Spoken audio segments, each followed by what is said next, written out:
ৰাজ্যত নতুনকৈ গঠন হ'ব নতুন ৰাজহ চক্ৰ। প্ৰতিটো ৰাজহ চক্ৰৰ পৰিধি অন্তৰ্ভুক্ত হ'ব একোটা বিধানসভা সমষ্টিৰ ভিতৰত। তৎকালীনভাৱে এসপ্তাহৰ ভিতৰত গঠন হ'ব 14টা নতুন ৰাজহ চক্ৰ। প্ৰথম পৰ্যায়ত সমষ্টি পুনৰ গঠনৰ পিছত ৰাজহ চক্ৰৰ কাৰ্যালয় নথকা 14টা বিধানসভা সমষ্টিত গঠন হ'ব নতুন ৰাজহ চক্ৰ। যিকেইটা সমষ্টিত এটাও ৰেভিনিউ চাৰ্কুল নাই সেই সমষ্টিখিনিৰ আমি লিষ্ট উলিয়াইছোঁ। বৰপেটা জিলাৰ পকা বেতবাৰী আৰু চেঙা, বঙাইগাঁও জিলাৰ সৃজনগাম, কাছাৰ জিলাৰ বৰখলা আৰু ধলাই, ধুবুৰীৰ বিৰচিং জৰুৱা। এতিয়া যদি চাউথ চালমাৰাত কিবা ইয়াৰ গাঁও আছে এইখিনিও ধুবুৰীলৈকে ট্ৰেন্সফাৰ হ'ব।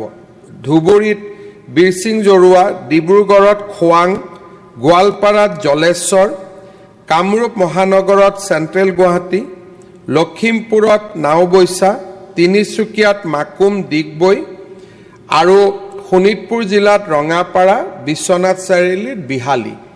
এই সমষ্টিকেইটাত এটাও ৰেভিনিউ চাৰ্কুল নাই। ইয়াতে আজি আমি সদনত জনাবলৈ পাই ভাল পাইছোঁ যে চৰকাৰে তৎকালীনভাৱে এই গোটেইকেইটা সমষ্টিত এটা এটা ৰেভিনিউ চাৰ্কুল দিবৰ বাবে সিদ্ধান্ত লৈছে। ডিচিসকলক আমি এটা নিৰ্দেশ দিছোঁ যে ৰেভিনিউ চাৰ্কুল আৰু LAC টাৰ্মিনাছ হ'ব লাগিব, যাতে কোনো MLA নিজৰ সমষ্টিৰ বাহিৰত যাব নালাগে ৰেভিনিউ চাৰ্কুলৰ কাৰণে। আৰু তাৰ যেনেকৈ মই আজি চাইছিলোঁ ডিমৌ সমষ্টিৰে কিছু গাঁও জড়িত হৈ আছে চৰাইদেউ জিলাত, কিন্তু ডিমৌ পৰে শিৱসাগৰ জিলাত। আজিৰ পৰা আমাৰ ডিচিসকলে এই এক্সাৰচাইজটো কৰিব। আমি ক'তো ৰেভিনিউ চাৰ্কুল উইড্ৰ নকৰোঁ। ক'ৰবাত যদি 3টা আছে 3টাই থাকিব, 2টা আছে 2টাই থাকিব, মাত্ৰ গাঁওবিলাক ট্ৰান্সফাৰ হ'ব। কিছুমান ৰাজহ চক্ৰ 2টা বিধানসভা সমষ্টি ব্যাপী থকাৰ বাবে প্ৰশাসনিক কাম পৰিচালনাত সমস্যাৰ সৃষ্টি হৈছে। তাতে বানে ৰাজ্যজুৰি লৈছে বিধ্বংসী ৰূপ। সেইবাবে মুখ্যমন্ত্ৰীৰ এই বিশেষ পদক্ষেপ।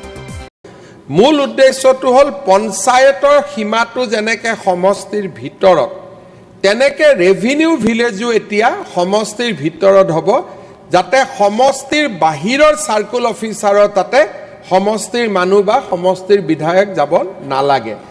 বানপানীৰ পৰিপ্ৰেক্ষিতত এইটো খুব ইম্পৰ্টেণ্ট কাম। সেইকাৰণে আমি এই সপ্তাহতে প্ৰথম পৰ্যায়টো শেষ কৰিম। এয়া মাথো প্ৰথম পদক্ষেপহে। পৰৱৰ্তী পৰ্যায়ত আৰু নতুন ৰাজহ চক্ৰ গঠন হ'ব বিভিন্ন সমষ্টিত। প্ৰশাসনিক বিকেন্দ্ৰীকৰণৰ বাবে লোৱা এই পদক্ষেপত সহযোগিতা কৰিবৰ বাবে বিধায়কসকলৰ প্ৰতি আহ্বান মুখ্যমন্ত্ৰীৰ। এই এক্সাৰচাইজটো কৰাৰ পিছত কিছুমান সমষ্টিৰ কিছুমান ৰেভিনিউ চাৰ্কুল বহুত ডাঙৰ হৈ যাব আৰু কিছুমান সমষ্টিত কিছুমান ৰেভিনিউ চাৰ্কুল বহুত সৰু হৈ যাব। তাৰ পিছত আমি নেক্সট এক্সাৰচাইজটো কৰিম যাতে সমষ্টিৰ ভিতৰতে সমানুপাতিকভাৱে গাঁওসমূহ প্ৰতিটো ৰেভিনিউ চাৰ্কুলত ভগাই দিয়া যায়। আমি কোনো সমষ্টিৰ পৰা কোনো ৰেভিনিউ চাৰ্কুল উইড্ৰ নকৰোঁ। কিন্তু তাৰ পিছতো জোনাইৰ দৰে সমষ্টিত আমাক ৰেভিনিউ চাৰ্কুল আৰু ক্ৰিয়েট কৰিব লাগিব। গতিকে সেই পজিশ্যনটো আমি নেক্সট ব্যৱস্থাত ল'ম। আজিৰ পৰা যিটো এক্সাৰচাইজ আৰম্ভ হ'ব সেইটো হ'ল নিজৰ সমষ্টিত থকা ৰেভিনিউ চাৰ্কুলত গাঁওসমূহ এটেচ কৰা। কোনটো ৰেভিনিউ চাৰ্কুলত এটেচ কৰিব লাগে আপোনালোকে যাতে ডিচিসকলক পৰামৰ্শ দিয়ে। য'ত এটাই ৰেভিনিউ চাৰ্কুল আছে তাততো পৰামৰ্শৰ প্ৰয়োজনে নাই। পঞ্চায়তৰ দৰে সমষ্টিভিত্তিক ৰাজহ চক্ৰ কাৰ্যালয় গঠন নিশ্চিতভাৱে এয়া এক বিশেষ প্ৰশাসনিক সংস্কাৰ।